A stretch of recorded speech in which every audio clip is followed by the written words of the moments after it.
Ang pagkakataon nga naman ngayon magiging madali para kay former Senator Antonio Trillanes na kasuhan si Bongo sa Ombudsman dahil nga sa kanyang pagkakasangkot yung kanyang or yung kumpanya kuno ng kanyang ama at half-brother ata na nakakuha ng napakalaking halaga ng kontrata sa ating gobyerno. Siyempre, itatanggihan ni Bongo. Pero yun nga, itong taon, yung si Martires sa Ombudsman, talagang mahirap kasuhan ang mga katulad ni Bongo, ni Duterte, ni Sara, sa Ombudsman. Dahil nga alam naman natin kung sino yung nakaupo nung time na yon. At ngayon, na si Boying Rimulya na ang bagong Ombudsman, mas mapapadali ang trabaho ang ipinaglalaban ng isang former Senator Trillanes. O eto paano daw makakakuha ng proyekto na nagkakahalaga ng 7 billion?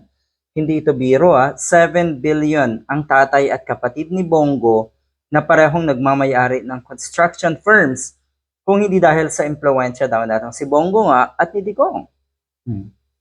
Maliwanag na ba? Diyos ko. Ayan. Yan yung sinasabi ko dati na akala nyo wala nang katapusan yung paghahari-harian netong mga Duterte at yung mga nasa paligid ni Digong nga. Ayan, eto na. Nagsisimula na yung pagbagsak ng lahat.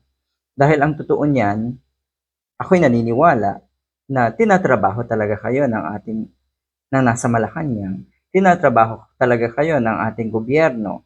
Bakit? Dahil may marami kayong dapat panagutan at dapat kayong trabahuin. Dapat talaga kayong pabagsakin.